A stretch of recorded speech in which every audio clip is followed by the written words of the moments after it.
first encounter with Taut was the small products, is a wooden box. That wooden box, which was produced by Taut and Hyuga, is 33 or 4, and my father he bought that wooden box in Ginza, in the shop of the Mirates. My father really liked the beautiful design, and he was not architect, but he bought that small products when he was 27, 28 years old. And he was very proud of owning that beautiful products, and he often showed me the wooden box, and he is always saying, this was done by very, very famous designer, Bruno Taut. And when I was born, Bruno Taut had no meaning, but time by time I began to know how Bruno Taut was an important person, and how Bruno Taut design was interesting, and now still I'm keeping this wooden box in my office, and also I was very much influenced by his design through the one products. As simply said, the beauty of that box is simplicity and materiality go together. Usually the simplicity and the minimalism and materiality is opposite. The simplicity, if is one that try to achieve simplicity, the materiality disappeared. But in the case of Bruno Taut, the materiality of wood and the simplicity is coexist. It's a kind of miracle. I feel, and I still under the influence of his philosophy and his product design.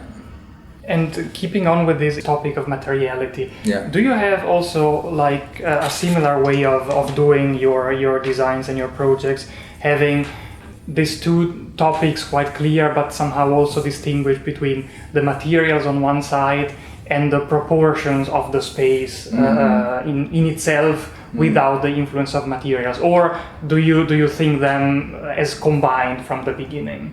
The materiality is heart of the space, and then whenever I start a design, we choose one material. This space should be done by this material. This is a first impression, and the design process is simplifies the material, and every detail was done to achieve that kind of simplicity, and then it is not easy process. It takes a long time to achieve that kind of simplicity, because some of the simplification lose the materiality. But as our process of simplifications is to keep the materiality, to keep the warmness of the materials, to keep the softness of the materials, and then it takes a long time. It's a very delicate process. And it's a hard work to achieve that. But just that moment, which I like very much, when you say, this should be this material. And I think, for me, as we were discussing earlier many times about your work, and what I find explicitly in Taut's work is importance of intuition. Intuition. So that is really inspiration, I think, which comes from the place, but also intuition of a designer. Yes. For him, as a intuition from the place, probably was very most important, and then his building was sometimes not easy to understand by picture. But if I visited his building, I can feel the harmony between the place and his space. Probably because he got the intuition from the place, and his design was the result of the conversation between place and the space. And maybe shifting a little bit the topic from this project, but then to Taut's experience in Japan in general. Like, of course, he was a foreigner in this land, and it seems that he was very much preoccupied with a language of architecture that was not modernist forms equal everywhere. Let's say Corbusian style. So he much criticized that, and he said actually in Japan there are certain characteristics, in Turkey others. And of course, for him, globalization had a quite different meaning because of the war, and he was fleeing Germany. And I wonder, nowadays, with many international projects, so as a successful international architect, how would you approach this topic of globalization and designing in different cultures and different places? I wonder if you could maybe comment on that. As in case of Bruno Taut, he tried to go beyond the globalization by using specific material. It came from his earlier experience with material.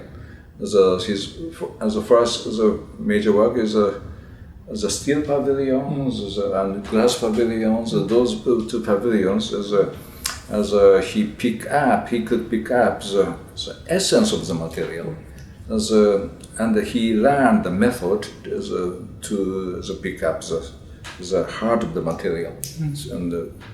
And that approach is very different from the approach of the other modernists.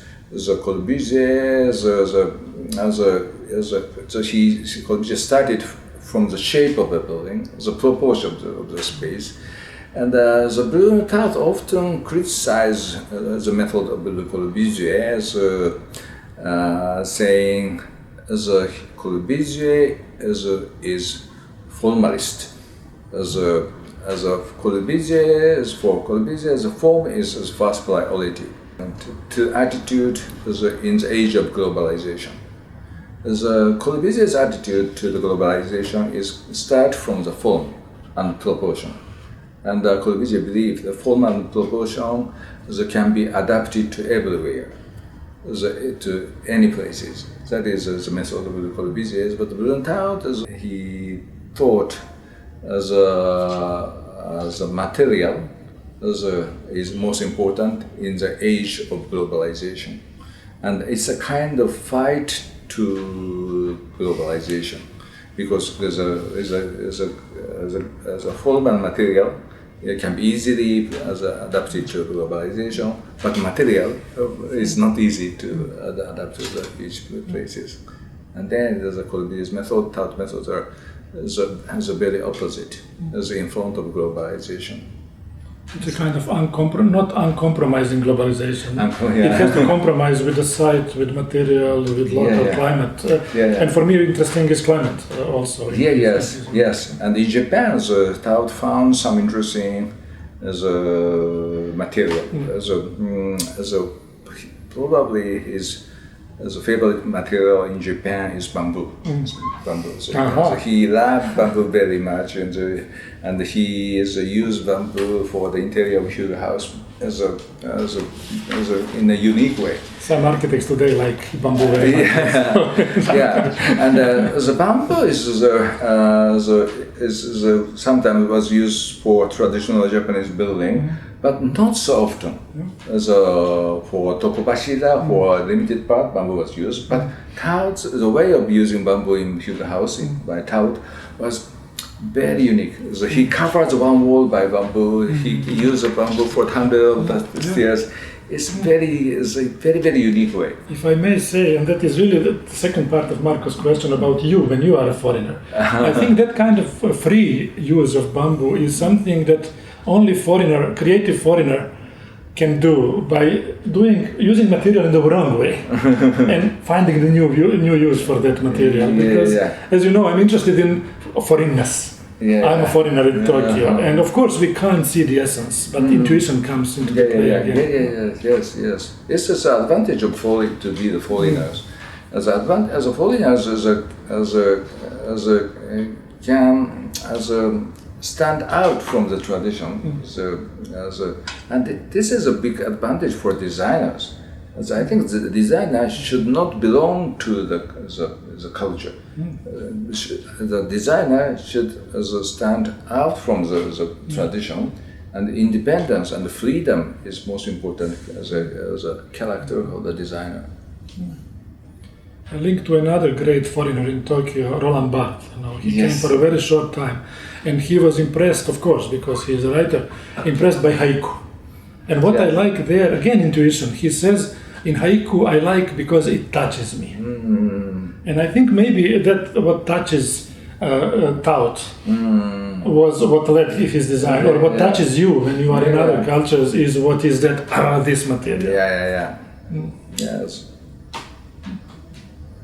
And I will pick a quote by Taut in one of his diary notes, when he says that when he started his career, he was looking for a way, how to start a design, because he didn't want to design in a certain style.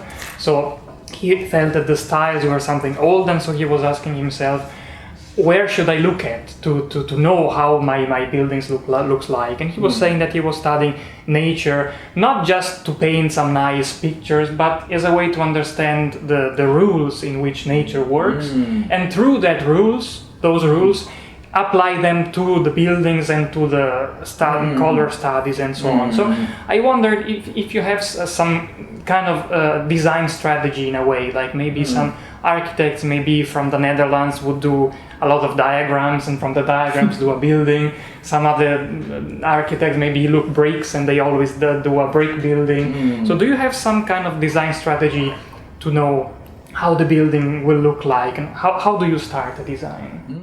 I like his comment on Katsura-Villa, the saying Katsura-Villa was a design of relationship between nature and human. And if the Katsura-Villa is isolated, Katsura-Villa is separated from nature, this is a kind of the cheap barrack. As I have the same opinion about Katsura-Villa. As a most important as a part of Katsura-Villa is the relationship between nature and the building, and the gardens and the interior. It's a beautifully designed Engawa space, and there is space, that kind of in-between space was the heart of Katsura-Villa. Me too, I started from the relationship with the environment. And then I always start the design by making the model of the site, and not only the site and neighbors, and there's a mountain, and there's as big as possible. We start the conversation in front of that kind of model. Those models can give me many hints about the design, and probably Bruno Taut think about design as relationship with the environment. As a Hyuga Villa is a best example of the relationship, because the interior design itself as Hyuga Villa was not so unique. But if we have a chance to experience the space, the experience is very different from normal Japanese building, very different from the modernist building, because he created a special relationship with the Pacific Ocean, cliff, and the garden on top of that space. And then this dramatic color. Yes. And for Japanese artists from the period, the color was too shocking. So they thought, why was a great master did use that kind of strange color? But if we were here as a color, as a nature, strong nature, as a creating a special harmony, carefully they choose a color as a as in front of that kind of unique nature. And has your attitude towards traditional Japanese architecture changed over time? Like, have you become more and more aware of its importance, or was it clear since the beginning of so for me, the Japanese traditional building was not part of my the identity. The Japaneseness is always outside of my identity. Probably it's that the impression came from the period that I was born. After Second World War, the Japanese tradition was totally cut. We all Japanese lost the love to tradition. As most of us began to hate the tradition. It's a very tragic the situation for Japan, and also the education based on that kind of the separation from tradition. As my teachers told me, Western cultures was very advanced. Very rational, very scientific. And Japanese culture was that kind, not as scientific at all. Very naive, rough culture. That kind of education so we got, and also the cities. As I was born, the cities we grew up was not traditional Japanese space. Already the concrete buildings was occupying our cities, and bullet train came to our cities, and our cities were the products of Second World War revolution, the kind of cultural revolution.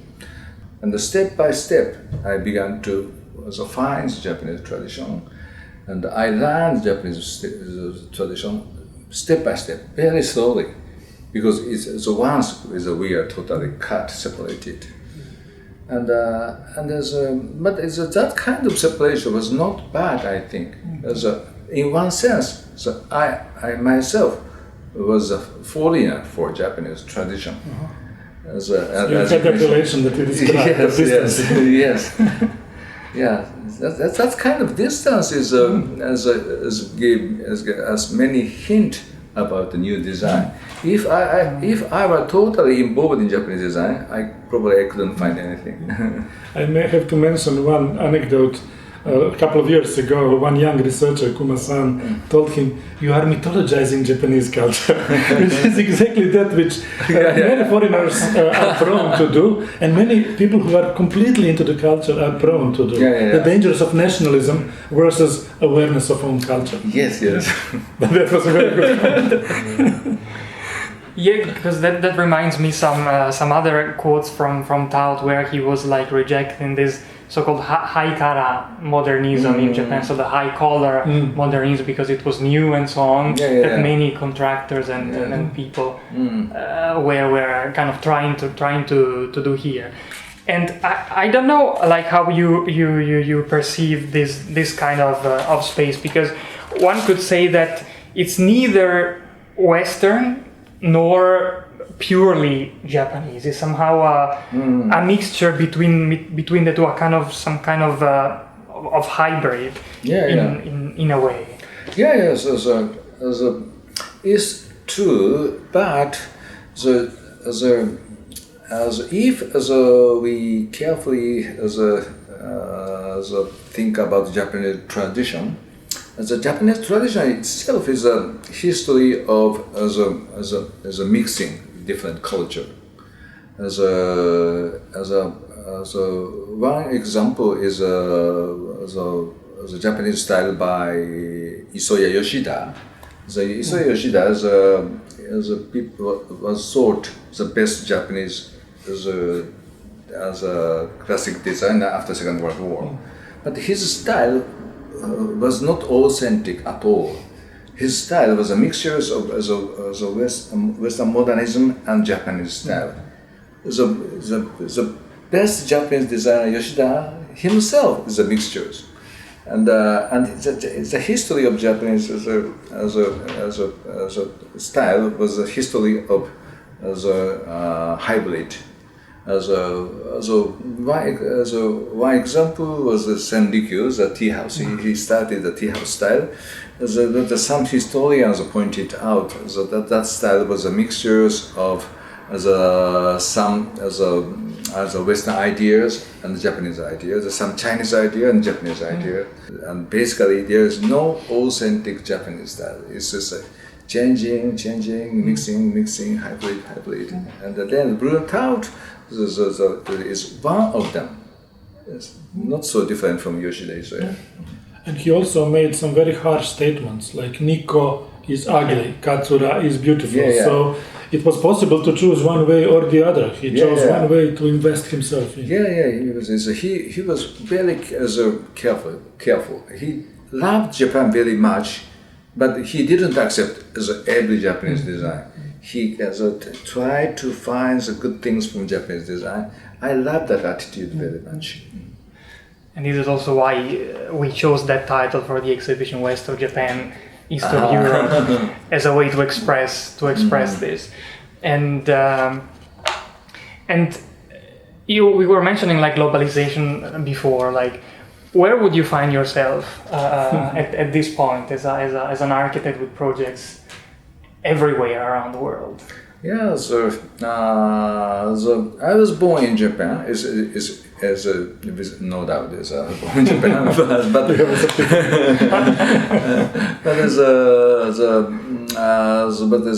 I studied in the Jesuit school, and my teachers came from Europe and from America, and it's a kind of mixtures of West and East.